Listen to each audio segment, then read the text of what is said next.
Hello viewers, আশা করছি সবাই ভালো আছেন। আজ আমি আপনাদের জন্য generation to generation drummer last পার্টের গল্প নিয়ে এসেছি।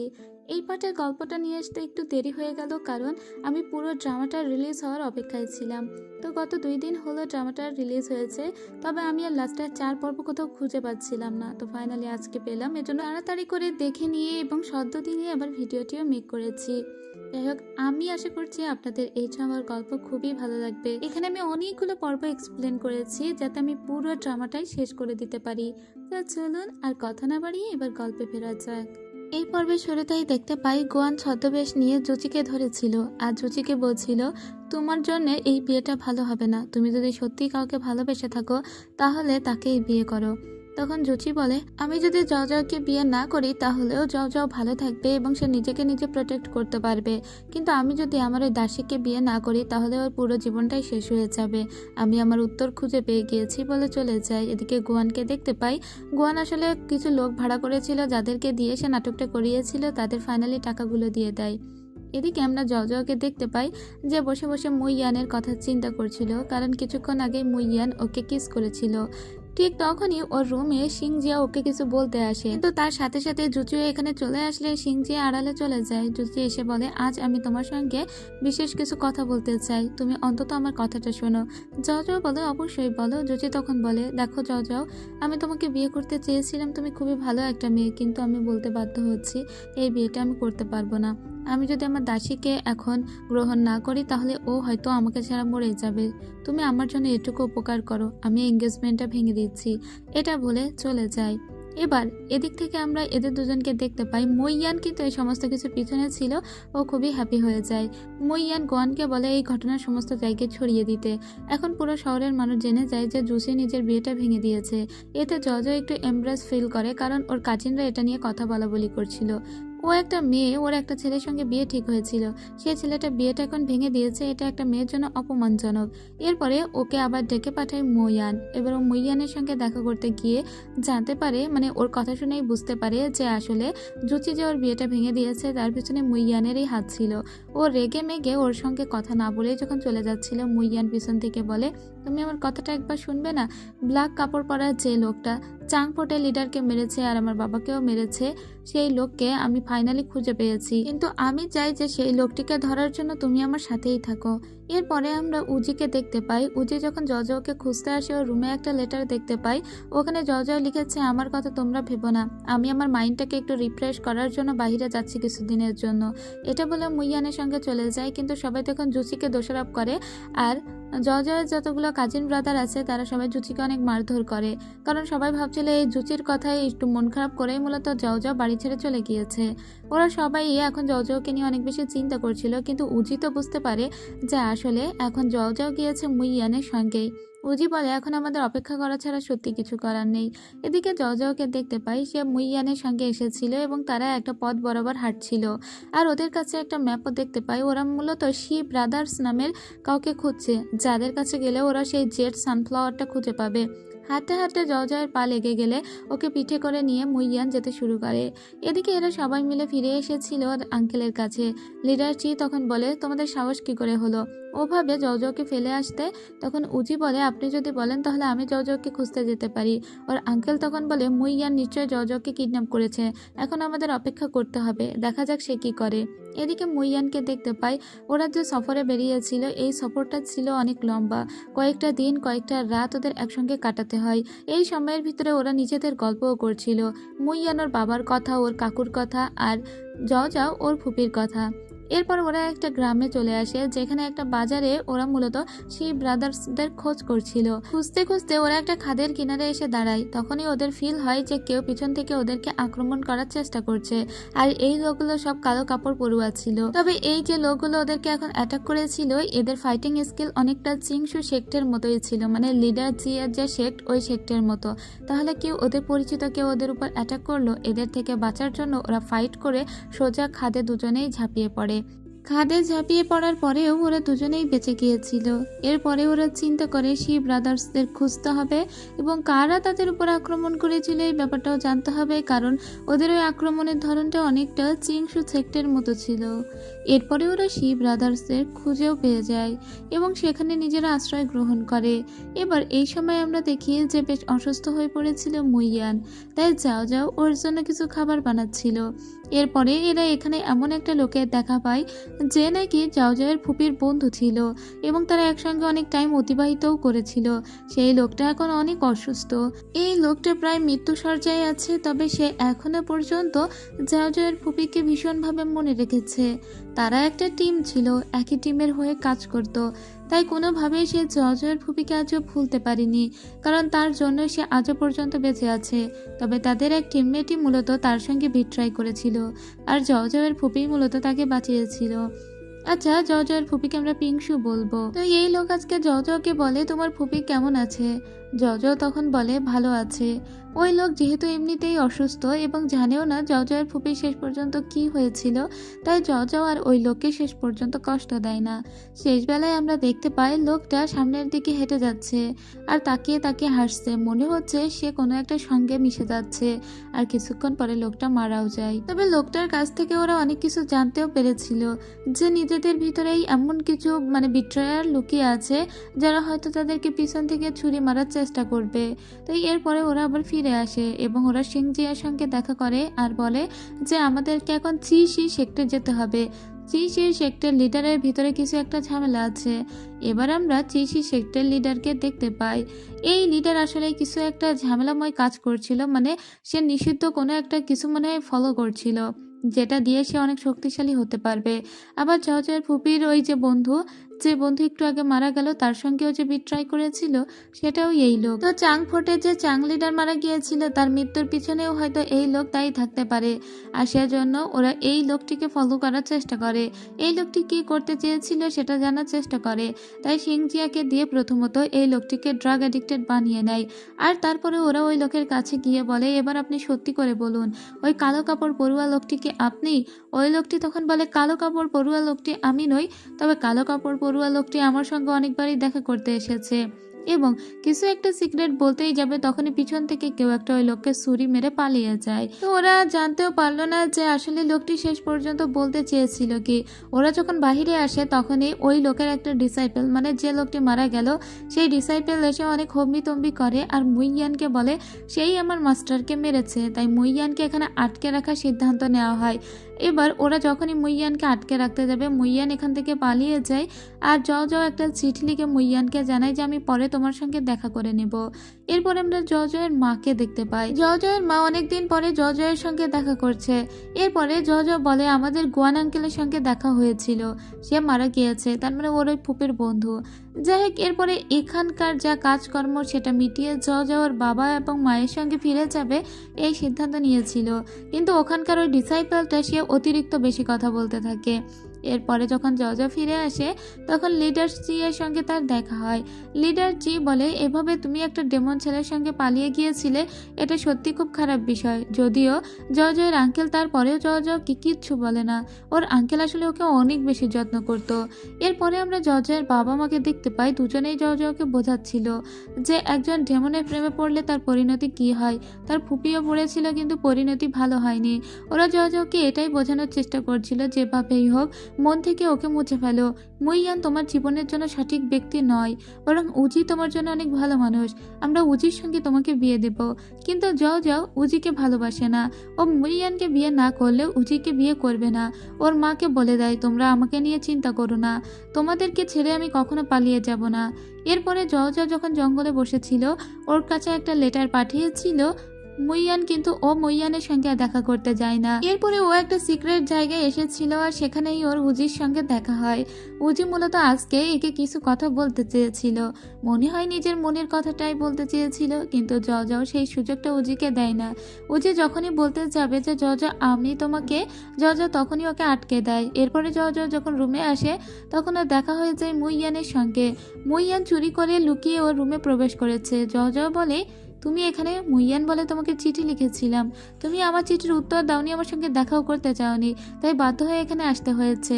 আর এটা বাইরে থেকে আঙ্কেল চি বা অন্য অন্য যারা আছে তারা সবাই বুঝতে পারে এবং মুইয়ানকে ওরা এখানে আটকে দেওয়ার সিদ্ধান্ত নেয়। জজ তখন বলে ও জাস্ট আমার সঙ্গে দেখা করতে এসেছিল আর তাই ওকে আপনারা আটকাবেন না। আঙ্কেল চি তখন বলে তুমি কি জানো তোমার ফুপির সঙ্গে যে স্কিন পেইন্টের ডেমনটা থাকতো সেটা হলো এই মু জিয়ানের বাবা, তাই মুইয়ানের সঙ্গে তোমার কোনো সম্পর্ক থাকতে পারেই না। মুইয়ানের বাবা তোমার ফুপিকে মেরেছে, এখন তুমি কিনা ওর সঙ্গে জড়াতে চাও। এই কথা শুনে মুইয়ান বলে আমার বাবা কখনোই পিংশুকে মারতেই পারে না। এটা বলে ও চলে যায় আর বলে আমি প্রমাণ নিয়ে আসবো। এদিকে আমরা আঙ্কেল চি এর কথা অনুযায়ী জানতে পারি যে একবার কিছু আততায়ীর হাতে ধরা পড়েছিল পিংশু, তখন একটা স্কিন পেইন্টের ডেমন এসে পিংশুকে বাঁচিয়েছিল। তারপরে আরও একবার ওই ডেমনটার সঙ্গে দেখা হয়েছিল আঙ্কেল চি এর। এটা হলো সেই ইয়াং আঙ্কেল চি যে দূর থেকে দেখেছিল পিংশুর সঙ্গে স্কিন পেইন্টের ডেমনের কথা বলতে। আঙ্কেল চি বলে যে স্কিন পেইন্টের ডেমন তোমার ফুপির ভালো বন্ধু ছিল ঠিকই, তবে ডেমনদের একদমই বিশ্বাস করা উচিত নয়, তার জন্যই তোমার ফুপি মারা গিয়েছিল। জজ বলে কিন্তু এটা হতেই পারে না, আমি যতদূর জেনেছি মুইয়ানের বাবা কখনোই হানমাই মাউন্টেন থেকে বেরই হয়নি, তাহলে সে কিভাবে আমার ফুপির বন্ধু হতে পারে। এদিকে সেই স্কিন পেইন্টের ডেমন সম্পর্কে জানার জন্য এল্ডার্সদের কাছে এসে জিজ্ঞেস করে মুইয়ান, আর জিজ্ঞেস করে তার বাবা কি কখনো হানমাই মাউন্টেন থেকে বাহিরে বের হয়েছিল। তখন ওই এল্ডার্স বলে আসলে তোমার বাবার আরও একটা যমজ ভাই ছিল, যে ভাইয়ের নাম ছিল মু জিং, আর এই মুজিং ছিল নি হ্যাংচেং এর একদম শত্রু। তোমার বাবা কোনো সম্পত্তি বা কোনো ক্ষমতার ভিতরে কখনোই জড়াতে চায়নি, কিন্তু তোমার ওই আঙ্কেল জড়াতে চেয়েছিল। তোমার আঙ্কেল মূলত এই মু ক্লানের আদর্শ উত্তরসূরি, তাই স্বাভাবিকভাবেই তার কাছে ক্ষমতা হস্তান্তর হওয়ার কথা ছিল, কিন্তু নি হ্যাংচেং সেই ক্ষমতা কেড়ে নিয়েছিল। তাই তোমার আঙ্কেল এসে নি হ্যাংচেং এর সঙ্গে লড়াই করছিল, তখন তোমার বাবা গিয়ে বাধা দিয়েছিল আর বলেছিল নি হ্যাংচেং জি ওয়ে মেথড ইউজ করে, তাই সে যদি একবার কোনো ঘুষি তোমার আঙ্কেলকে মারে তাহলে তোমার আঙ্কেল চিরতরে মারাও যেতে পারে। তাই তোমার বাবাই বলেছিল যে তুমি এই রাজ্য ছেড়ে চলে যাও, কারণ নি হ্যাংচেং যেহেতু এখন এখানকার সর্দার ছিল, তাই নি হ্যাংচেং সব সময় তোমার আঙ্কেলের উপর নজর রেখেছিল আর তোমার আঙ্কেলকে এখান থেকে বহিষ্কারও করে দিয়েছিল। তো তোমার বাবা তোমার আঙ্কেলকে সুন্দর একটা জায়গায় রেখে এসেছিল। তারপরেই মূলত তোমার আঙ্কেলের সঙ্গে পিংশুর দেখা হয়। পিংশুর সঙ্গে ভালো একটা পরিচয় হওয়ার পরে পিংশুর বন্ধু হয়ে যায় সে। তো তোমার বাবা তো হানমাই মাউন্টেন থেকে কখনো বেরই হয়নি, তাই পিংশুর সঙ্গে যখন তোমার বাবার দেখা হয়েছিল, তোমার বাবা একটা জিনিস দিয়েছিল তোমার আঙ্কেলের উদ্দেশ্যে, আর সেই একবারই মূলত পিংশুর সাথে তোমার বাবার দেখা হয়েছিল, আর পিংশুর সেই জিনিসগুলো তোমার আঙ্কেলকে দিয়ে দিয়েছিল। তারপরে তোমার আঙ্কেল একসময় মারা যায়, আর এর বেশি কিছু জানি না। এদিকে জজকে দেখতে পাই, জজকে এখনো সবাই বুঝিয়ে চলেছে মু চিংওয়ানের সঙ্গে কোনো সম্পর্ক না রাখার জন্য। জজ এই বিষয়ে কোনো কথা বলে না, কিন্তু এদিকে মু চিংওয়ান একটা ফুল বাগান দেখতে পায়।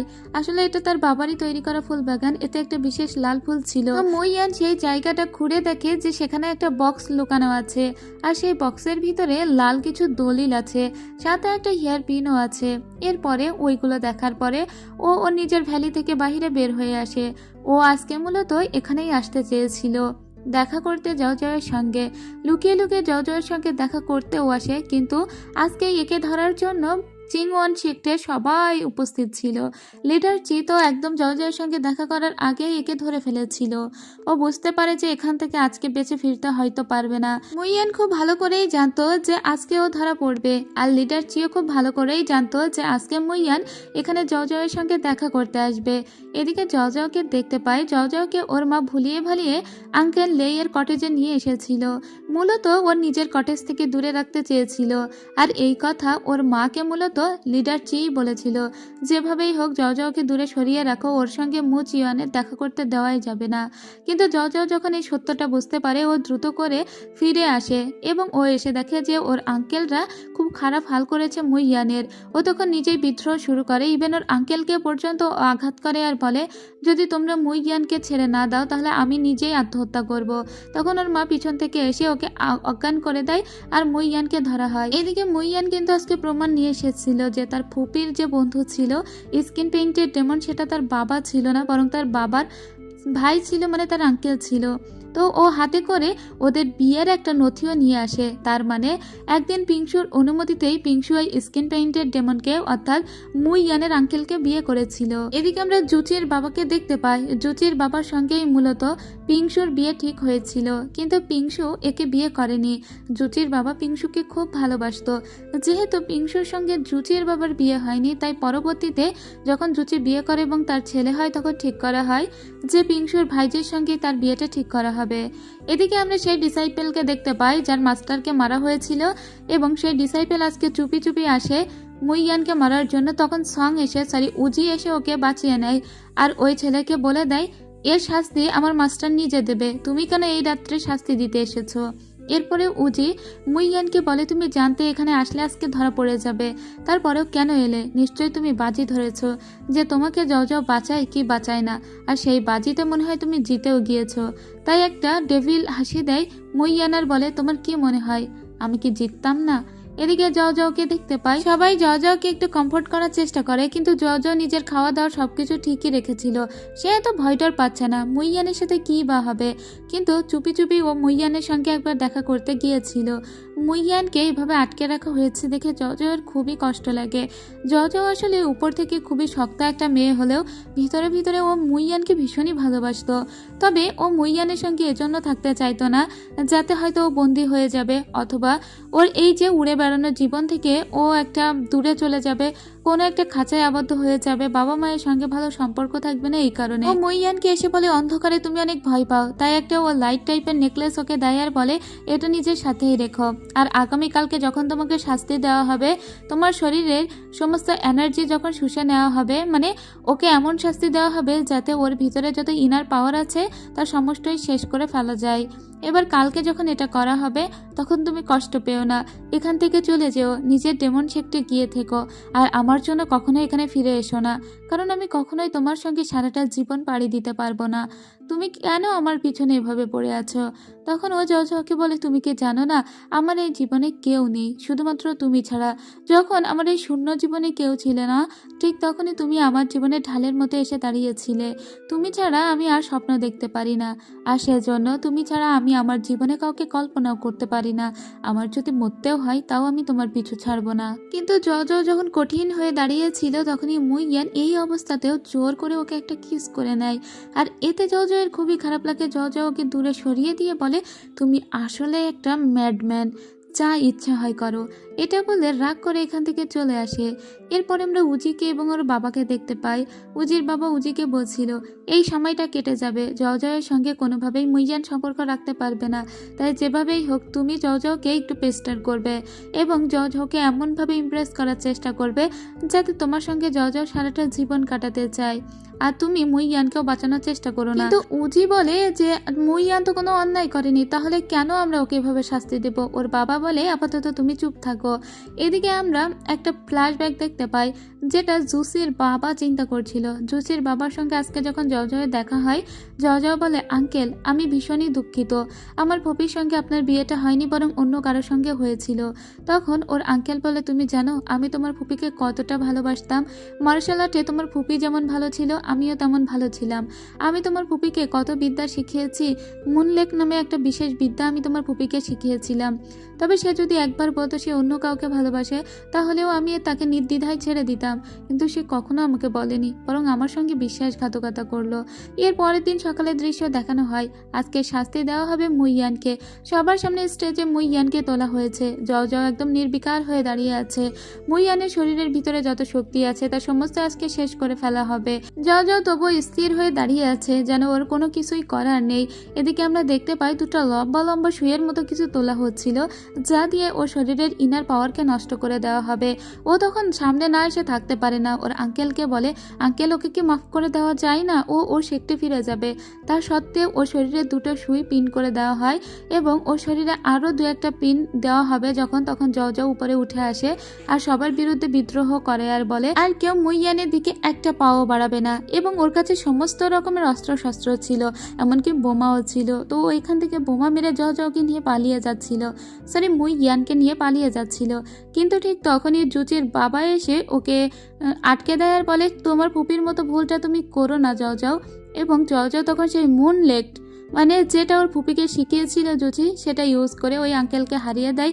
আর সরি বলে যখন চলেই যাচ্ছিল তখন আমরা সেই ডিসাইপেলকে দেখতে পাই, যে ডিসাইপেল সবসময় মারতে চায় মুইয়ানকে।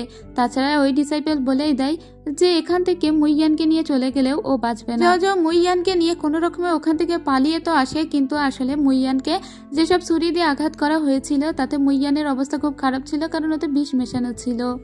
এদিকে আমরা আঙ্কেল লেইকে দেখতে পাই। জর্জা যেহেতু নিজের আঙ্কেলকে হার্ট করেছিল তাই তাকে সুস্থ করা হচ্ছিল। এদিকে জর্জের কাছে কোনো টাকা পয়সা ছিল না, ইভেন সারা এলাকায় রটেও গিয়েছে যে এরকম একটা ভালো সেক্টর মেয়ে হিসেবে ডেমন সেক্টর ছেলের সঙ্গে নাকি জর্জা পালিয়ে গিয়েছে।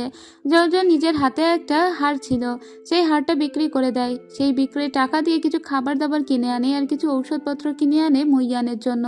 ও মুইয়ানকে বলে তুমি কোনো চিন্তা করো না, যতক্ষণ আমি তোমার সাথে আছি কেউ তোমার আর কোনো আঘাত করতে পারবে না। তবে জর্জাও যে নেকলেসটা বাজারে বিক্রি করে দিয়েছিল সেটা উজির হাত পর্যন্ত পৌঁছে গিয়েছে। উজি বলে তার মানে ওরা আশেপাশেই আছে, আশেপাশের বাজারেই যেহেতু এটা বিক্রি করা হয়েছে, আপনারা চিন্তা করবেন না, আমি ওকে খুঁজতে যাচ্ছি। এটা বলে ও লিডার চিকে বলে আমি যাচ্ছি ওকে খুঁজতে। ওর বাবা তখন বলে এটা তোমার একটি সুযোগ, জর্জয়ের সঙ্গে নিজের সম্পর্কটা ভালো করে নিও আর মুইয়ানের সঙ্গে ঝামেলা করার চেষ্টা করো না, ওকে ওর নিজের সেক্টে ফিরে যেতে দিও। এদিকে মুইয়ান বেশ খানিকটা সুস্থ হয়ে উঠেছিল, তবে মুইয়ান জন্মগতভাবেই খুবই দুর্বল একটা ছেলে ছিল, অল্পতেই ভেঙে যেত, যেটা জর্জও কখনো ছিল না। জর্জও ছিল খুবই স্ট্রং। যাই হোক, জর্জও যতক্ষণ সাথে আছে মুইয়ানের কেউ কোনো ক্ষতি করতে পারবে না। ওরা একটু আগে যে জায়গাটায় ছিল বুঝি সেই জায়গাটাও পৌঁছে গিয়েছিল। এদিকে যেহেতু এখন মুইয়ান অসুস্থ হয়ে গিয়েছে, মুইয়ান যে মুখলানটা উদ্ধার করেছিল সেখানে লিডার নি ঝে এবং তার লোকজন সবাই গিয়ে আবারও আস্তানা গেড়ে বসেছিল এবং তারা সবাই মিলে এখন মুইয়ানকেই খুঁজে বেড়াচ্ছিল ওকে মারবার জন্য। কিন্তু মুইয়ান এই মুহূর্তে ফিরে যেতে পারবে না তার ডেরায়, কারণ ও ফিরে গেলেই তো ওকে হয়তো মারা হবে, ও অনেক দুর্বল। তো জজ এটা বুঝতে পারে আর বলে যতক্ষণ তুমি সুস্থ না হচ্ছ ততক্ষণ আমি তোমার পিছু ছেড়ে কোথাও যাচ্ছি না, শেষ পর্যন্ত আমি তোমার সাথেই থাকবো। পরদিন সকালবেলা হুট করে ওদের সিংহের সঙ্গে দেখা হয়ে যায়। এই সিংহের কথা মনে আছে নিশ্চয়ই, যার সঙ্গে গুয়ানের সম্পর্ক আছে। তো সিং বলে আমরা এখন অন্য একটা জায়গা আপাতত আস্তানা নিয়েছি, আমরা তোমাদেরকে সেখানে নিয়ে যাচ্ছি বলে সিং ওদেরকে সেখানে নিয়ে আসে। তাই এখানে আস্তে আস্তে সুস্থ হতে থাকে মুইয়ান। তো মুইয়ান যখন বেশ খানিকটা সুস্থ হয়ে গিয়েছিল তখন জওজোকে বলে এবার আমি তোমাকে এখানে রেখে চলে যাচ্ছি, তুমি অনেক সুস্থ হয়ে গিয়েছো। তাছাড়া আমি এটা খুব ভালো করে জানি জুচিকে তুমি কিডন্যাপ করে রেখেছো যাতে তোমার উপরে কেউ চড়াও না হতে পারে। তাছাড়া আমাদের যে 6টা আলাদা আলাদা সম্প্রদায় আছে সেই সম্প্রদায়ের লিডারদের সবারই তুমি তুলে এনে তাদেরকে আটকে রেখে দিয়েছো। তুমি সেদিন আমার সঙ্গে যখন দেখা করতে গিয়েছিলে তুমি খুব ভালো করেই জানতে যে আমার আঙ্কেল তোমাকে আটকে দেবে, তাই আগে থেকেই তুমি আমাদের 6টা সম্প্রদায়ের লিডারদের আটকে রেখেছো যার জন্য কেউ তোমাকে মেরে ফেলতে না পারে। তার মানে তুমি সবকিছু খুব ক্যালকুলেশন করেই করেছো। আর তুমি যেহেতু জানতে যে তুমি ওদিন আটকা পড়বে, তুমি আসলে বাজি ধরেছিলে যে আমি তোমাকে বাঁচাবো কিনা। তো আমি তোমাকে বাঁচিয়েছি, তুমি তোমার বাঁচিতে জিতেও গিয়েছো। তো এবার তুমি আমাকে ছেড়ে দাও, আমাকে যেতে হবে।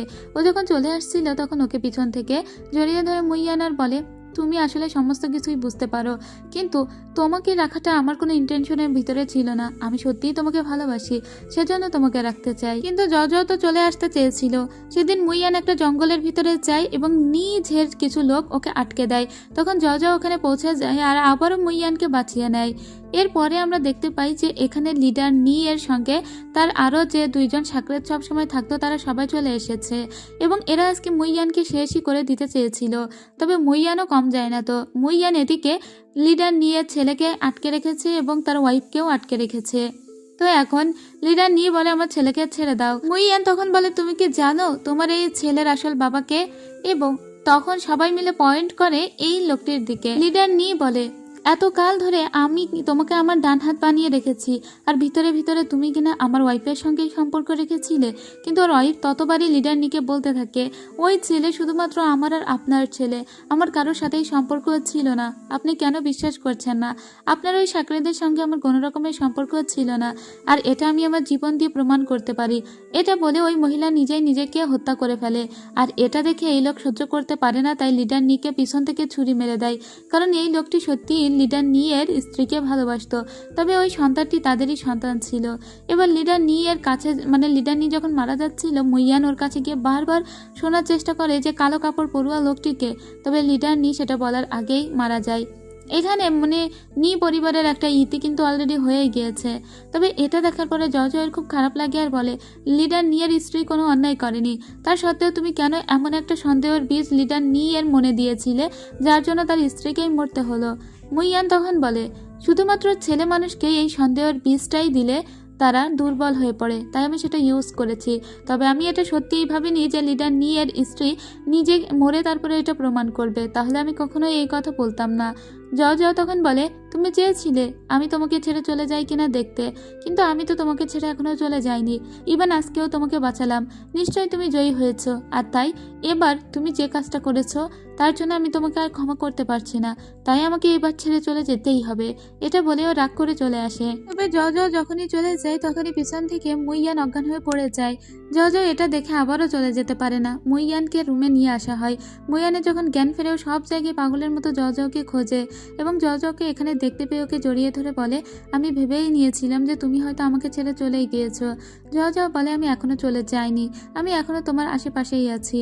এরপরে জয়ও সঙ্গে সুন্দর করে কথা বলে, আস্তে আস্তে কথা বলে, আর জয় সিদ্ধান্ত নেয় আরও কয়েকটা দিন এখানে থেকে যাবে। কিছুদিন পরে জয় মুইয়ানকে নিয়ে একটা জায়গায় আসে আর বলে, তুমি না জানতে চেয়েছিলে ছোটবেলায় আমি কীরকম জীবনযাপন করেছি, তাই আমি এই ছবিগুলো এঁকেছি। ওকে অনেকগুলো পোর্ট্রেটের ভিতরে নিয়ে আসে আর বলে, দেখো মুইয়ান, আমিও তোমাকে অনেক ভালোবাসি, তবে আমার কাছে আমার পরিবারটাও অনেক বেশি। আমি আমার পরিবারকে ছেড়ে তোমার সঙ্গে সারা জীবন সময় কাটাতে পারবো না। আমি যদি তোমার সঙ্গে আজকে পালিয়ে এখানে বিয়ে করি তাহলে আমার পরিবার আমার উপর রাগ করবে, কেউ আমার সাথে কোনো সম্পর্ক রাখবে না। আমি তোমাকে ভালোবাসি, সেই ভালোবাসাটা আমার মনেই থাকুক, তুমি তোমার মতো থাকো, আমি আমার মতো থাকি। যদি কোনো দিন সুযোগ হয় তাহলে ভাগ্যই আমাদের এক করবে। এটা বলে কে একটা কিস করে ওই দিন ওখান থেকে ছেড়ে চলে আসে। মুইয়ানকে জোর করলে ও তো আসতে দিবে না, তাই আস্তে করে ওকে বুঝিয়ে জয় চলে আসে। কিংবো যখন দেখে যে জয় এত বড় অন্যায় করার পরেও একদম মাথা উঁচু করে এই শেকটা আবার ফিরে এসেছে, তখন অবাক হয়ে যায়। জয় নিজের যে অস্ত্র, নিজের হাতের আরও যে অ্যাক্সেসরিজ ছিল তা সব ওর আঙ্কেলের সামনে জমা দিয়ে বলে, আমি একটা ডেমনকে হেল্প করেছি, তাই আমি অন্যায় করেছি। তো এই শেকটার রুলস অনুযায়ী আমাকে যে শাস্তি আপনারা দিবেন আমি সেই শাস্তি মাথা পেতে নেব। তখন জয়কে 7টি বেতের আঘাত দেওয়া হয়, কিন্তু এই আঘাতগুলো এতটাই কঠিন ছিল যে এই আঘাতে যে কেউ মারাও যেতে পারে। এটা অন্য কারো সহ্য হচ্ছিল না, কিন্তু জয় সমস্ত আঘাতটাই মাথা পেতে নেবার চিন্তা ভাবনা করেছে। তাই জয় এই আঘাতটা নেওয়ার জন্য সবার সামনে এসে হাজির হয়, আর ওর আঙ্কেল বলে, আঘাতগুলো আমি নিজে করব। এরপরে আঙ্কেল জি ওকে নিজে একটা করে আঘাত দেয়, আর ছোটবেলার কথা চিন্তা করে সেই ছোট্ট মেয়েটি জয়কে কোলে পিঠে করেই এক প্রকার মানুষ করেছে এরা।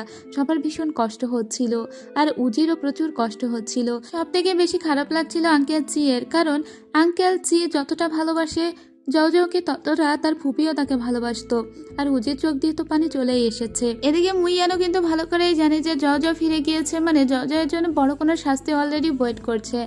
যাই হোক, এরপরে জয়কে 1 বছরের জন্য শাস্তি দেওয়া হয় এবং ওকে একটা গুহার ভিতরে আটকে রাখা হয়, যে গুহার ভিতরে একমাত্র উজি ব্যতীত কেউই প্রবেশ করতে পারবে না। এদিকে ওকে যে এই 1 বছরের জন্য কারাদণ্ড দেওয়া হয়েছিল সেই কথাটা আবার মুইয়ানকে জানানো হয়।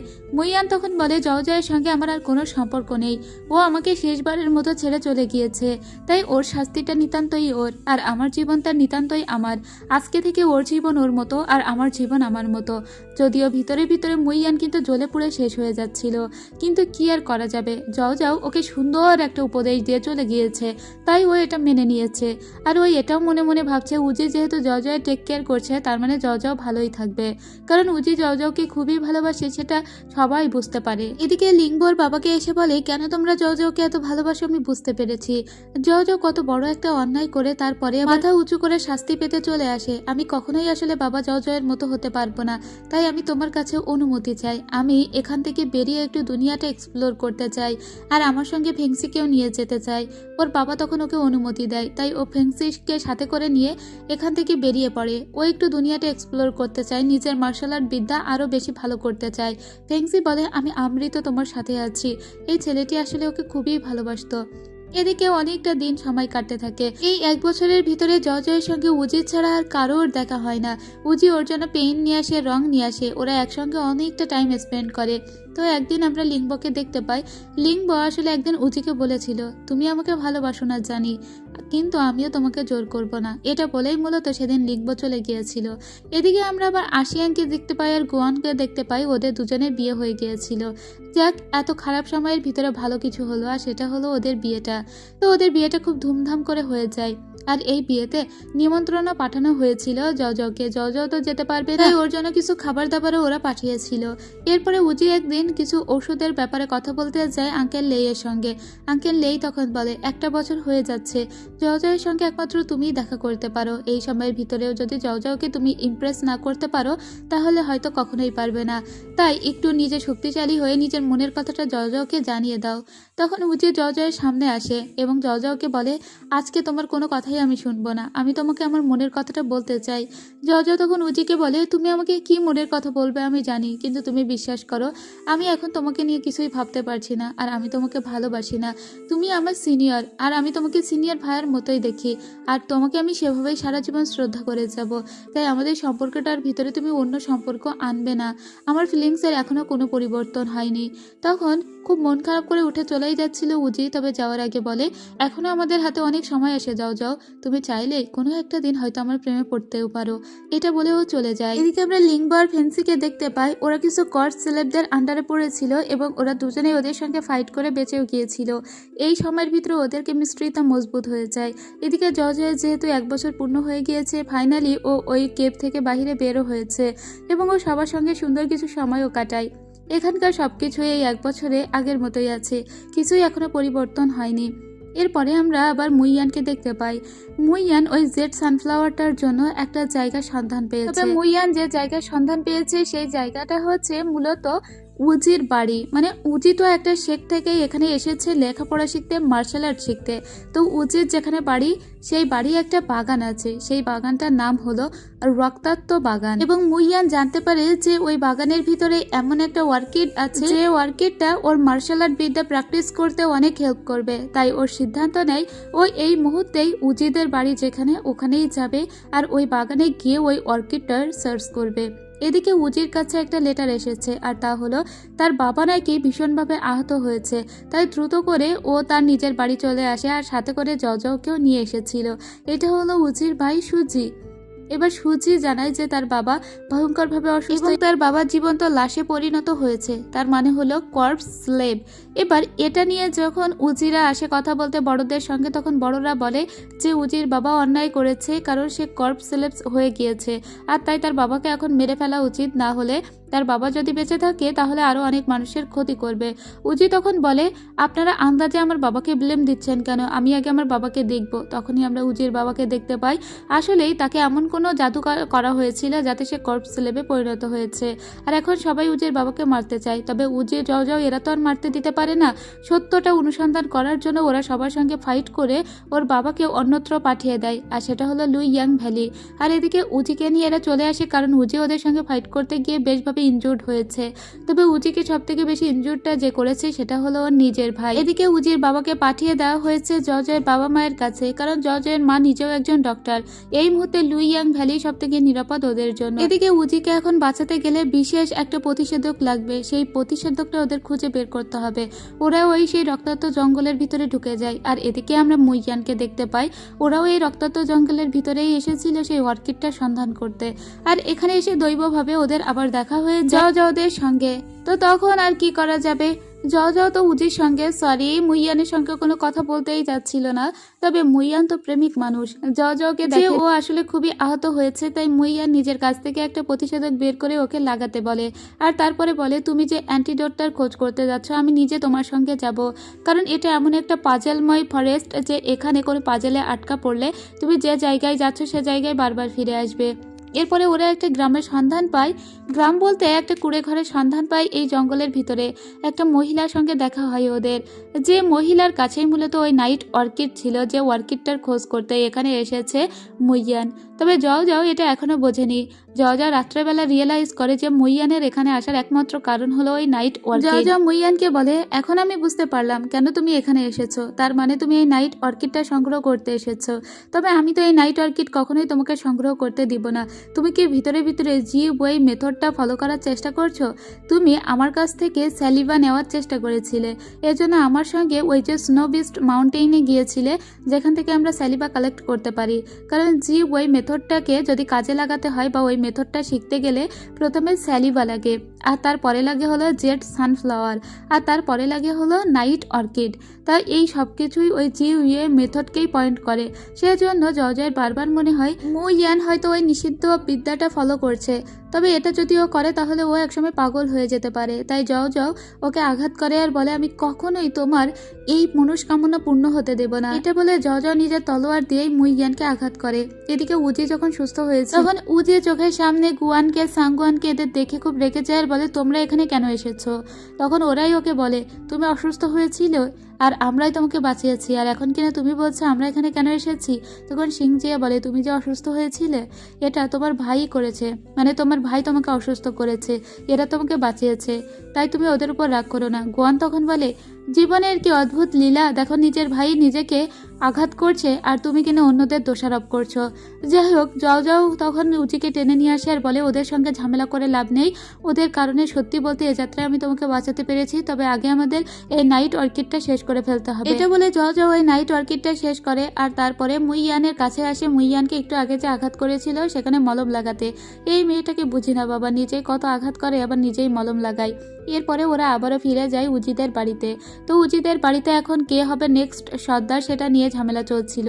এখানে একটা লোককে দেখতে পাই, সি সেক্টর বর্তমান লিডার। তো সে মূলত জানে যে ব্ল্যাক কাপড় পরুয়া লোকটি কে, এবং সে নিজে জানে যে কর্পস স্ল্যাব মানে জীবন্ত লাশ কিভাবে বানাতে হয়। তো ওর মেয়ে এসে বলে যে, বাবা তুমি কিভাবে উজির বাবার সঙ্গে এটা করতে পারলে, তাকে কর্পস স্ল্যাব বানাতে পারলে, সত্যি করে বলো।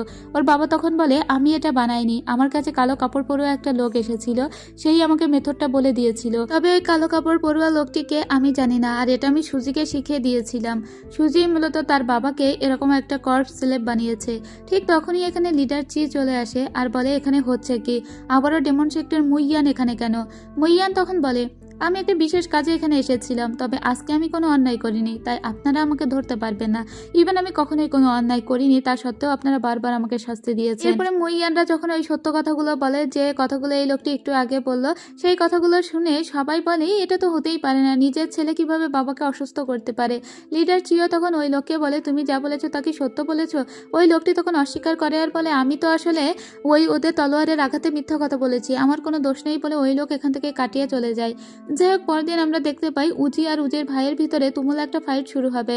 কারণ এখন যেহেতু উজির বাবা অসুস্থ, তাই কে হবে নেক্সট উত্তরসূরি সেটা ঠিক করবে ওদের এই ফাইটিং। তো উজি ওর ভাইয়ের সঙ্গে ফাইট করছিল। উজি ভেবেছিল যে ও অনেক ভালো ফাইট করতে পারবে, কিন্তু না, শেষ পর্যন্ত ও নিজের ভাইয়ের কাছে হেরে যায়, কারণ ওর ভাই অনেক সিক্রেট ওয়েপন ইউজ করেছিল, যেসব দিয়ে উজিকে অনেক বেশি অসুস্থ করে ফেলা হয়েছিল।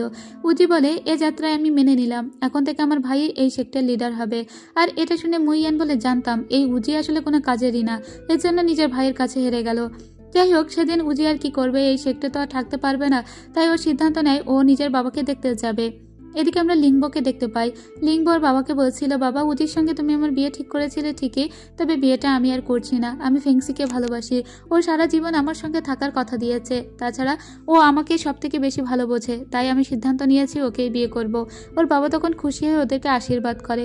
এদিকে আমরা জজকে আর উজিকে দেখতে পাই, ওরা ফাইনালি লুই ইয়াং ভ্যালিতে মানে জজের বাড়িতে এসেছিল। মূলত এখানেই যেহেতু উজির বাবাকে রাখা আছে, তাই উজির বাবাকে দেখার জন্যই উজি এখানে এসেছিল। এদিকে আমরা উজির ভাইকে দেখতে পাই, যাকে গিয়ে আজকে ধরেছিল মুইয়ান। মুইয়ান বলে, বল কালো কাপড় পরুয়া লোকটিকে, আর তুই কেন নিজের বাবাকে এভাবে আঘাত করলি? নিশ্চয়ই এর পিছনে কোনো একটা মোটিভ তো তোর অবশ্যই আছে।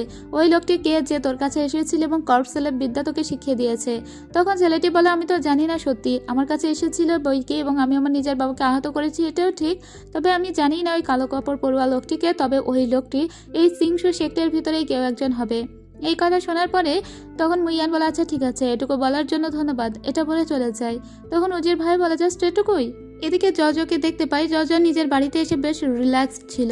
ঠিক তখনই একটা শোরগোল পড়ে যায়। ওরা সবাই জানতে পারে যে ডেমন ভ্যালি থেকে ডেমনদের ইয়ং মাস্টার এসেছে, অর্থাৎ এখানে এসে হাজির হয়েছে মুইয়ান, আর সাথে করে নিয়ে এসেছে অনেক অনেক গিফট। সবাই বলে, তোমরা কারা? গুয়ান তখন বলে, আমাদের মাস্টার এখানে বিয়ের প্রপোজাল নিয়ে এসেছে জয়ের জন্য।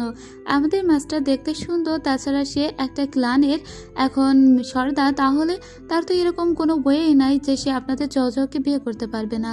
জয় তখন ওকে আড়ালে ডেকে নিয়ে বলে, তুমি আবার কি করতে এসেছো বলো তো? ও তখন বলে, কি করতে এসেছি? আমি তো আমার লুইয়াং ভ্যালিতে ঘুরতে এসেছি। যেহেতু আমি তোমার ভ্যালিতে এসেছি তাই কিছু উপহার নিয়ে আসতেই হতো, এজন্য উপহার নিয়ে এসেছি। জয় বলে, সেটা আমি বুঝতে পেরেছি, কিন্তু তোমার নিশ্চয়ই অন্য কোনো মতলব আছে, বলো তো তোমার মতলবটা কি? মুইয়ান তখন বলে, আসলে আমি সারা বিশ্বে এটা রটনা করে দিয়েছি যে আমার কাছে জেড সানফ্লাওয়ার আছে, আর সেই জেড সানফ্লাওয়ারটা নিয়ে আমি লুইয়াং ভ্যালির দিকে যাচ্ছি। তাই স্বাভাবিকভাবে যে কালো কাপড় পরুয়া লোক আমাদেরকে তাড়া করে বেড়াচ্ছে সে নিশ্চয়ই ট্র্যাপে পড়ে এখানে এসে হাজির হবে। এরপরে আমরা জয়ের বাবা মাকে দেখতে পাই। জয়ের বাবা মায়ের জন্য মুইয়ান কিছু জিনিসপাতি নিয়ে এসেছিল যেগুলো ওনাদের খুবই পছন্দ হবে। জয়ের বাবা মায়ের সত্যি এগুলো খুবই পছন্দ হয়। এরপরে জয় মুইয়ানকে বলে যে আমি তোমাকে নিচের কটেজে নিয়ে যাচ্ছি। এটা বলে ওকে একটা কটেজ দেখিয়ে দেয়। মুইয়ান বলে, তোমার এই জায়গাটা এত বেশি রেড আমি ভাবতেই পারিনি। এদিকে আমরা আবার উজির বাবাকে দেখতে পাই। উজির বাবার জ্ঞান ফিরে এসেছিল। উজির বাবা সমস্ত কথাই বলে দেয় এখন উজিকে যে তার ভাই তার এই হাল করেছে, তার ভাই নিশ্চয়ই অন্য কোনো দলের সঙ্গে হাত মিলিয়েছে। এদিকে আমরা জয় আর মুইয়ানকে দেখতে পাই, ওরা একটু বাহিরে বের হয়ে এসেছিল এই জায়গাটা ঘোরার জন্য, এবং মুইয়ানকে নিয়ে লুইয়াং ভ্যালি 4টা দিক ওকে সুন্দর করে ঘুরিয়ে দেখাচ্ছিল জয়। এরপরে মুইয়ান জয়ের ছোট ভাইয়ের সঙ্গে গেম খেলছিল। ও ছোট ভাই যতবার হারছিল মুইয়ান ততবার ওকে বলতে বলছিল যে দুলাভাই বলে ডাকো, ও ততবারই ওকে দুলাভাই বলে ডাকছিল। আর এটা শুনে জয় খুব রেগে যায় আর বলে, চলো এখন আমাদের একটা বিশেষ ব্যাপারে কথা বলতে হবে। ওরা তখন জেড সানফ্লাওয়ারটা খোঁজার জন্য একটা মহিলার কাছে আসে। এই মহিলা হলো একটা নান। জয়ের ফুপি এই মহিলার কাছেই হয়তো জেড সানফ্লাওয়ারটা রেখে গিয়েছে, এটা জয় আগেই সন্দেহ করেছিল। ওই মহিলার কাছে সত্যি জেড সানফ্লাওয়ারটা ছিল। মহিলা সেই সানফ্লাওয়ারটা এনে বের করে দেয় আর জয়কে বলে, আমি জানি না কেন তোমার ফুপি এটা আমাকে দিয়েছিল, তবে তোমাদের কাজে লাগলে তোমরা এটাকে কাজে লাগাও। তো প্রথমে ওটাকে কাজে লাগানো হয় হিল করার জন্য উজিকে। এরপরে যখন ওরা জেড সানফ্লাওয়ারটা নষ্ট করে দিতে যাচ্ছিল ঠিক তখনই কালো কাপড় পরুয়া লোকজন এসে হাজির হয়ে যায় এবং ওই জেড সানফ্লাওয়ারটা ওরা হাসিল করে নেয়। এরপরে ওদের সঙ্গে ফাইট শুরু হয় জয়দের, কিন্তু এই নানদের এখানে আরও কিছু নান ছিল, তাদের সবাইকে ওই কালো কাপড় পরুয়া লোকটা মেরে ফেলেছিল। এরপরে উজি আর জয় দুজনে মিলে ওই লোকের সঙ্গে ফাইট করলে উজি অসুস্থ হয়ে যায়। জয় তখন সিংজিয়াকে বলে উজিকে নিয়ে এখান থেকে চলে যেতে, বাকিদের সঙ্গে ও নিজেই ফাইট করবে। এরপরে জয় নিজে অন্যদের সঙ্গে ফাইট করছিল। তখন আমরা দেখতে পাই যে এখানে ফাঙ্গে এসে হাজির হয়েছে। লিডার নি তো মারা গিয়েছে, কিন্তু সে তো আর মারা যায়নি। তারপরে জয় ওদের সঙ্গে একাই ফাইট করছিল, কিন্তু ও তো আর পেরে ওঠে না, তখন ওকে এসে মুইয়ান বাঁচায়। এদিকে আমরা ফাঙ্গেকে দেখতে পাই, তার যে প্রেমিকা ছিল সেই আজকে একে মেরে ফেলে দেয়। এর বেঁচে থাকার কোনো রাইট নেই, কারণ এই লোকটি এই মহিলার সঙ্গে বিট্রাই করেছে, তাই এই মহিলার হাতেই এখন ওই ছেলেটি মারা যায়। এদিকে উজিকে দেখতে পাই, উজি দেখে যে জয়কে নিয়ে অলরেডি চলে গিয়েছে মুইয়ান। জয় ভীষণ অসুস্থ ছিল, এজন্য মুইয়ান নিজের এনার্জি জয়ের শরীরে ট্রান্সফার করে দিতে শুরু করে। এতে মুইয়ান নিজে খুবই অসুস্থ হয়ে পড়ছিল, কিন্তু ও নিজের সমস্ত শক্তি দিয়ে জয়কে বাঁচিয়ে নিয়েছিল। জয়ের জ্ঞান ফেরার পরে ও জিজ্ঞেস করে, আমি এখানে কিভাবে এলাম? মুইয়ান তখন বলে, তুমি একা ওদের সঙ্গে ফাইট করে কি পারতে? যদি আমি সময় মতো না পৌঁছাতাম তাহলে হয়তো তোমাকে সারা জীবনের মতো হারিয়েই ফেলতাম। তুমি চিন্তা করো না, এখানে কয়েকটা দিন রেস্ট নাও, আর তারপরে আবার আমরা ওই কালো কাপড় পরুয়া লোককে খুঁজে বের করার চেষ্টা করব। তবে সে তোমার আঙ্কেলের আশেপাশের সেক্টর কেউ একটা হবে, তোমাদের সেক্টরই কেউ হবে আমার মনে হয়। তারপরে জয়কে নিয়ে বাহিরে আসে মুইয়ান এবং জয়কে একটা গল্প বলে শোনায়। সেটা হলো ওর আঙ্কেলের গল্প। ওর আঙ্কেল আসলে পিংশুকে অনেক ভালোবাসতো। ওর আঙ্কেল যখন জানতে পারে যে লিডার নি কিছু প্র্যাকটিস করছে এবং সেই প্র্যাকটিসটা হলো জি ওয়ে মেথড, তখন ওর আঙ্কেল পিংশুকে এটা জানিয়েছিল। পিংশুকে বলেছিল যে আমাদের সেক্টরের যে লিডার সেই লিডার কিন্তু জি ওয়ে মেথডটা এখন প্র্যাকটিস করছে, তার জেড সানফ্লাওয়ারটার প্রয়োজন হবে, তাই এই সানফ্লাওয়ারটা আমি তোমার কাছে দিচ্ছি।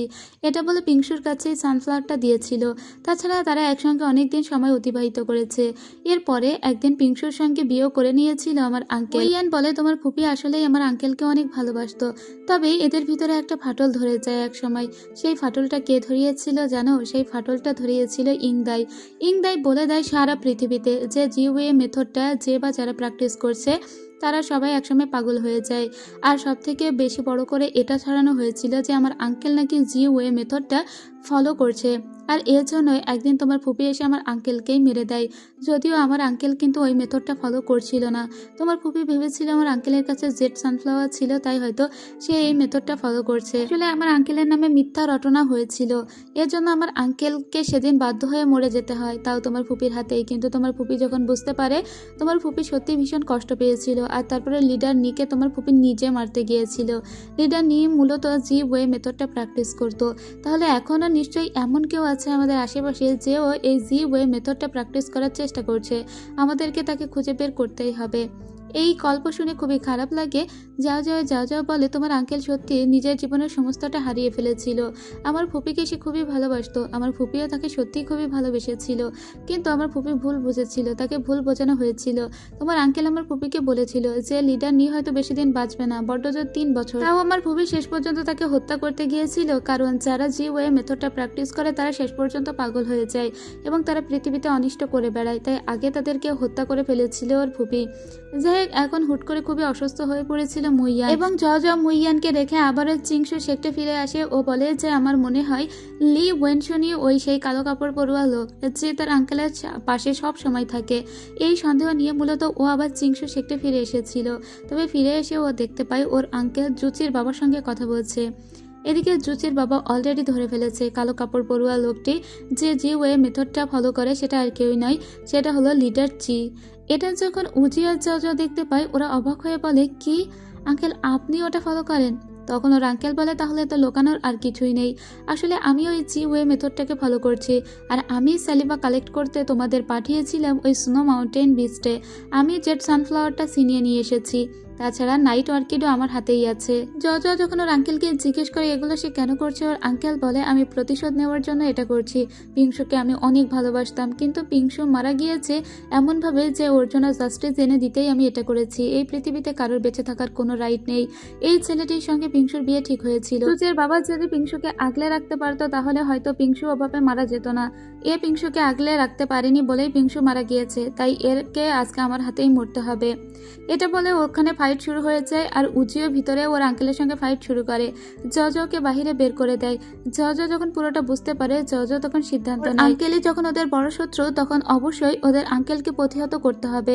ওর পিছনের স্মৃতি মনে পড়ে যায়, ছোটবেলা থেকে ওর ফুপি ওকে যত ভালোবাসতো ওর আঙ্কেল ওকে ততটাই ভালোবাসতো। ইভেন এতবার যে ও অন্যায় করেছে, ওর আঙ্কেল ওকে একটা ফুলের টোকা পর্যন্ত ওকে দেয়নি। যাই হোক, এদিকে আমরা আবার দৌল নামের একটা লোককে দেখতে পাই, যে আবার লেডি ইনের একজন গার্ড। তো লেডি ইন ওকে জিজ্ঞেস করে যে কি হয়েছে, বাইরে একটু হট্টগোল মনে হলো। ওই ছেলেটি এসে বলে, কিছুই হয়নি, আপনি আপনার প্যালেসে স্বাভাবিকভাবেই থাকুন। আসলে এখনো পর্যন্ত কিন্তু লিডার চি এর স্ত্রী জানেই না যে লিডার চি ভিতরে ভিতরে পাগল হয়ে যাচ্ছে এবং সে এই সেক্টরের জন্য কতটা বিপজ্জনক। এদিকে আমরা লিংবোকে দেখতে পাই। লিংবোকে প্রয়োজন হবে লিডার চি এর, কারণ লিডার চি যেহেতু জি ওয়ে মেথডটা ফলো করছে, তাকে ওই মেথডের ফাইনাল পর্যায়ে পৌঁছানোর জন্য লিংবোর দেহের ইনার পাওয়ারটা প্রয়োজন। আর এটা বুঝতে পেরে আগে লিংবোকে প্রোটেক্ট করতে চলে আসে জও। তখনই লিংবোর মা জওকে জিজ্ঞেস করে, জও আমাকে সমস্ত সত্যিটা বলো। জও তখন সমস্ত সত্যিটাই লিংবোর মাকে জানিয়ে দেয়। এদিকে উজিকেও কিন্তু আটকে রাখা হয়েছিল। উজির সঙ্গে দেখা করতে আসে তার মাস্টার চি এসে বলে, উজি তোমার প্রতি আমার কোনো রাগ নেই, তুমি আমার বিরুদ্ধে গেলে তুমি ফেসে যাবে। উজি তখন বলে, মাস্টার সারা জীবন আপনি আমাদের শিক্ষা দিয়েছেন যে সবসময় ন্যায়ের পথে থাকতে, কিন্তু আপনি নিজে এত বড় অন্যায় করছেন। ওর মাস্টার তখন বলে, যাদের মরা উচিত আমি তাদেরকে মারবো, খালি যাদের কারণে পিংশু মারা গিয়েছে শুধুমাত্র তারা মরবে, আর অন্য কেউ মরবে না। তখন উজি বলে, কিন্তু আপনি যে কাজটা করছেন তাতে আমাদের পুরো এরিয়াতে, মানে পুরো এই দেশেই তো একটা ম্যাসাকার ঘটে যাবে, তাহলে কি শান্তি প্রতিষ্ঠা করতে চাইছেন আপনি তো রক্তপাতই করছেন। ওর মাস্টার তখন বলে, আমি আমার কাজটাই করছি, এটা বলে চলে যায়। এদিকে মাস্টারের স্ত্রীকে দেখতে পায়। লেডি ইন খুবই কষ্ট পায় আর বলে, লিংবোকে বাঁচাতে হলে লিংবোকে এখান থেকে নিয়ে পালাতে হবে। যাও আমি তোমার পায়ে পড়ি, লিংবোকে একটা সিক্রেট প্যাসেজের মধ্য দিয়ে তুমি এখান থেকে নিয়ে চলে যাও। লিংবোকে ওর বাবা যদি একবার পেয়ে যায় তাহলে ওর বাবা একদম পাগল হয়ে যাবে এবং লিংবোকে হয়তো মেরেও ফেলবে, কারণ লিংবো শরীরের এনার্জি তার বাবার প্রয়োজন। এদিকে লিংবোকে খুঁজতে ওর বাবা এখানে চলেও এসেছে। জয়ের সঙ্গে লিংবোকে ওর মা পাঠিয়েও দিয়েছে। তো এখানে যখন চলে আসে লিডার চি, তখন তার স্ত্রীকে বলে, তুমি নিশ্চয়ই সবই জানো। ওর স্ত্রী তখন বলে, তুমি এরকমটা কেন করলে, জিওএ মেথড কেন প্র্যাকটিস করলে? তখন ওই লোক বলে, আমি পিংশুকে ভালোবাসতাম। তোমার সঙ্গে তোমার বাবা জোর করে আমাকে বিয়ে দিয়েছিল। তোমার বাবার কারণে পিংশু মারা গিয়েছে, আর সেজন্য আমি পরিবারের কাউকে সহ্য করতে পারি না। আজকে আমার হাতে তোমারও মৃত্যু হবে, কিন্তু তুমি যদি আমার কথা মেনে চলো তাহলে তুমি আজও পর্যন্ত যেমনভাবে বেঁচে আছো ঠিক সামনের দিনগুলোতেও সেভাবেই বেঁচে থাকতে পারবে। কিন্তু যদি তুমি আমার বিরোধিতা করো তাহলে আজকে আমি তোমাকেও মেরে ফেলবো। তখন ওই মহিলা তার স্বামীকে মারতে যাচ্ছিল কয়েকবার, আর উপর থেকে লিঙ্গ আর জজ এগুলো দেখছিল। তো ওদের চোখের সামনেই এখানে লিঙ্গর মাকে লিঙ্গর বাবা মেরে ফেলে। লিঙ্গর মা মারা যাওয়ার আগে অনেক হাসছিল আর বলছিল, তুমি যে কারণে এই মেথডটা শিখেছো সেই মেথডের কারণে তোমারই মৃত্যু হবে। এদিকে লিঙ্গ তো নিজেকে কন্ট্রোলই করতে পারছিল না, তার চোখের সামনে তার মা মারা গিয়েছে, ও অনেক কাঁদছিল। জজ তখন বলে, এখন তোমাকে সাবধানে থাকতে হবে। কিন্তু ওদেরকেও ধরে ফেলেছিল ওর আঙ্কেলের সাথে থাকা দুইজন লোক। এই যে লি ওয়েনচুন, এই লোকটা কিন্তু জানে যে জজয়ের আঙ্কেল কতটা নিকৃষ্ট কাজ করছে, কিন্তু তা সত্ত্বেও ওই লোকটি এখন লিঙ্গকে ধরতে এসেছিল এবং ওই লোকটিও কিন্তু জজয়ের আঙ্কেলের হয়েই কাজ করছে। যাই হোক, ওরা লিঙ্গকে ধরে নিয়ে যায় আর জজও কোনো রকমের আঙ্কেল লেয়ের কাছে আসে, নিজেকে সুস্থ করার একটা ওষুধ খায় আর আঙ্কেল লেয়ের কাছে জিজ্ঞেস করে, আপনি আগেই তার মানে সমস্তটাই জানতেন? আঙ্কেল লেই বলে, আমি জানলেও কি আর না জানলেও কি, আমি নিজে তো কোনো কিছু করতে পারবো না। ও হয়তো পিংশুকে অনেক ভালোবাসতো, পিংশুকে যারা মেরেছিল তাদের মারার জন্য জিওয়ে মেথডটা ফলো করেছে। কিন্তু আমাদের আলটিমেটলি এখন আর কিছুই করার নেই যাও যাও, কারণ এটা অনেক দেরি হয়ে গিয়েছে। ভালোবাসা মানুষকে পাগল পর্যন্ত বানিয়ে দিতে পারে। এদিকে আমরা জজকে দেখতে পাই, জজ লুকিয়ে গিয়ে উজিকে উদ্ধার করে। তারপর একটা সিক্রেট প্যাসেজের মধ্য দিয়ে পাহাড়ে আসে, সেখানে ওদের মুইয়ানের সঙ্গে দেখা হয়ে যায়। মুইয়ান অলরেডি সমস্তই জানতে পেরেছে। মুইয়ান জজকে বলে, আমি জজকে প্রোটেক্ট করব, উজি তুমি যাও, অন্য যেসব ভাই ব্রাদারকে আটকে রেখেছে তোমার আঙ্কেল তাদেরকে তুমি ওখান থেকে গিয়ে ছাড়িয়ে নিয়ে এসো। উজি বলে, তুমি সত্যি জজকে প্রোটেক্ট করতে পারবে তো? মুইয়ান বলে, আমি কি একা এসেছি নাকি, আমার সঙ্গে আমি পুরো টিম নিয়ে চলে এসেছি। এদিকে গোয়ানদের দেখতে পাই, ওরা একটা বিশাল টিম এখানে এসেছিল। আর অন্যদিকে আমরা সিংজিয়াকে দেখতে পাই এবং জজের বাবা মাকেও দেখতে পাই, তারাও একটা টিম হয়ে এসেছিল। এরা সবাই আজকে এক হয়ে যায়, কারণ ওদের একটাই বিদ্রোহ, আর তা হলো আঙ্কেল চি, লিডার চি এর বিরুদ্ধে তারা আজকে সবাই উঠে দাঁড়াবে। এদিকে উজিকে দেখতে পাই, যাদেরকে কারাগারে আটকে রাখা হয়েছিল তাদেরকে ছাড়িয়ে নেয়। এদিকে লিঙ্গো ভীষণই হতাশ হয়ে শুয়েছিল এবং ওর বাবার সামনে দাঁড়িয়েছিল। ওর বাবাকে বলে, তুমি কেন আমার মাকে মেরে ফেললে? আজকে কি তুমি আমাকেও মারবে? ওর বাবা বলে, আমি তোমাকে মেরে ফেলবো না, তোমার শরীরে শুধু ইনার পাওয়ারটা আমার প্রয়োজন, তাছাড়া আর কোনো কিছুই নয়। তুমি লক্ষ্মী মেয়ের মতো আমার কথা শোনো, আমি তোমার কোনো ক্ষতি করব না। এদিকে আমরা এদের বিশাল একটা সৈন্যবাহিনী দেখি। তো এখন মূলত দুটো সৈন্যবাহিনী, একটা হলো লিডার চিয়ের আর একটা হলো মানে শুভ শক্তির সৈন্যবাহিনী। লিঙ্গকে ওর বাবা যে পাহাড়ে আটকে রেখেছিল এবং যেখান থেকে ওর শরীরের ইনার পাওয়ারটা নিয়ে নিচ্ছে, সেখানে মুইয়ান এবং জজ কিছুক্ষণের ভিতরে হাজির হয়ে যায়। যদিও মুইয়ান খুব অসুস্থ এটা জজ বুঝতে পেরেছে। জজ বলে, কি হয়েছে? তোমার শরীরের ভিতরে কোনো পাওয়ার আমি অনুভব করতে পারছি না কেন?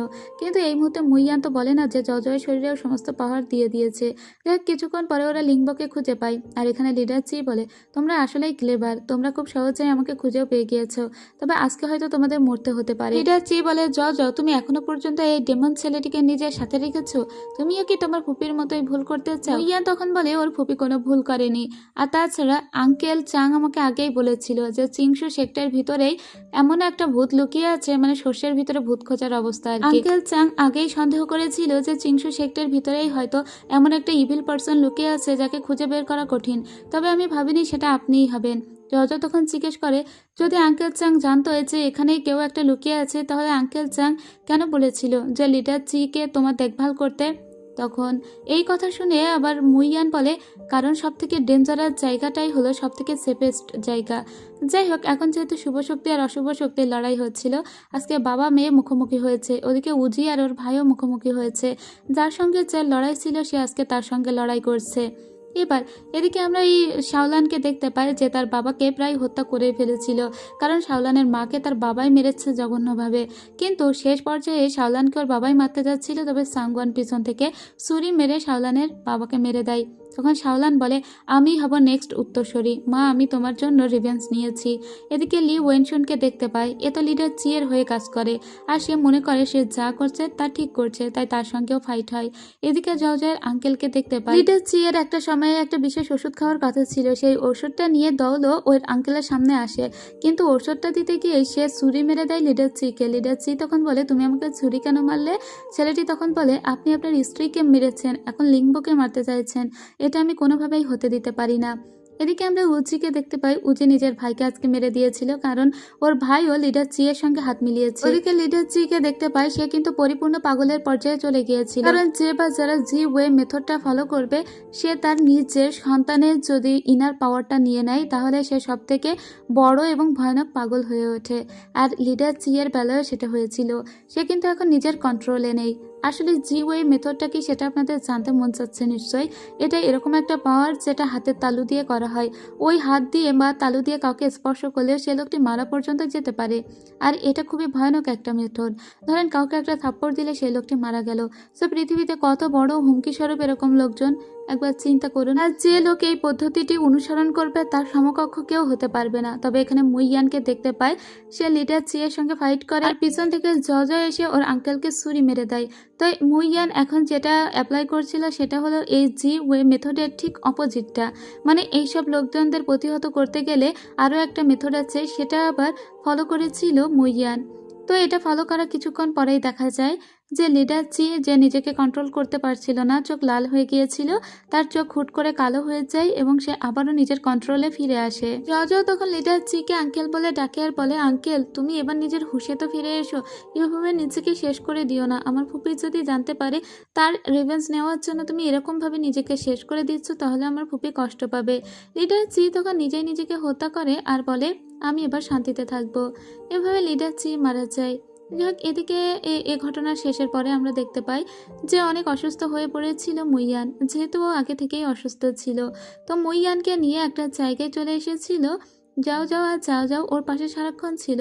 মুইয়ানের যখন জ্ঞান ফেরে মুইয়ান বলে, আমি জানি আমার হাতে বেশি সময় নেই। আর যাও যাও তখন কাঁদতে কাঁদতে বলে, আমি সব সময় তোমার সাথে আছি, তোমার কিচ্ছু হবে না।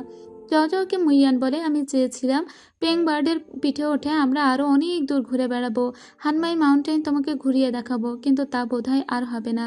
জও বলে, এখনো অনেক সময় আছে, আমি পুরোটা সময় তোমার সাথে আছি, আমরা তো ঘুরবো। তুমি এভাবে কথা বলো না প্লিজ, তুমি ঠিক হয়ে যাবে। কিন্তু আসলে ওকে আর ঠিক হবে? ওকে আঙ্কেল লে এর কাছে জজা নিয়ে আসে। আঙ্কেল লেই বলে সত্যি কোনো সম্ভাবনা নেই, কিন্তু তারপরেও হ্যাভেন কিন্তু সমস্ত দরজা বন্ধ করে দেয় না। যখন সমস্ত দরজা বন্ধ হয়েও যায় তখনও কোনো দরজা হয়তো খোলা থাকে। এখন আমরা সবাইকে দেখতে পাই সবাই ভীষণই কষ্ট পাচ্ছিল মুইয়ানের জন্য, জজয়ের জন্য, কারণ জজ মুইয়ানকে একমাত্র ভালোবেসেছে। সেদিন আমরা দেখতে পাই ফুল গাছে পানি দিচ্ছিল জজ, মুইয়ান ওই ফুল গাছের ভিতরে এসে দাঁড়িয়ে থাকে। তখন আমাদের একটা কথা শোনানো হয়, আর সেটা হলো আঙ্কেল লেই শেষ পর্যন্ত জজকে বলেছিল, আঙ্কেল লেই বলেছিল মুইয়ান একটা মেথড প্র্যাকটিস করেছে, যে মেথডের নাম হলো ডিসইন্ট্রিগেশন। মূলত হয়েছে জি ওয়ে মেথডের বিপরীত মেথডটা। তবে যখন এটা প্র্যাকটিস করেছিল মুইয়ান তখন ওর শরীরের ভিতরে কোনো ইনার পাওয়ার ছিল না। আপনাদের মনে আসে নিশ্চয় যে মুইয়ান তার সমস্ত ইনার পাওয়ার দিয়ে দিয়েছিল জওকে। যেহেতু ওর দেহে সমস্ত ইনার পাওয়ার জয়ের শরীরে ছিল, মুইয়ানের শরীরে কোনো ইনার পাওয়ার ছিলই না, তাই যখন ও ডিসইন্ট্রিগেশনটা ফলো করেছিল ওই মেথডের কারণে ওর শরীরের ভিতরে যত বিষ ছিল সেই সমস্ত বিষ ধ্বংস হয়ে গিয়েছিল। আর এখন যখন জও নিজের শরীর থেকে আবার ওর ইনার পাওয়ার মানে মুইয়ানের ইনার পাওয়ারটা মুইয়ানের শরীরে ফিরিয়ে দেয়, তখন মুইয়ান আবার ভালো হয়ে ওঠে। তার মানে ওর শরীরে শুরু থেকেই যে বিষটা ছিল ওই বিষটাও ধ্বংস হয়ে গেল, আবার মুইয়ানও বেঁচে গেল। মুইয়ানকে নিয়ে একটা গাছের নিচে আসে যেখানে মূলত ওর ফুপিকে কবর দেওয়া আছে, আর ওর ফুপির কবরের পাশেই আবার আঙ্কেল চিকেও কবর দেওয়া হয়েছে।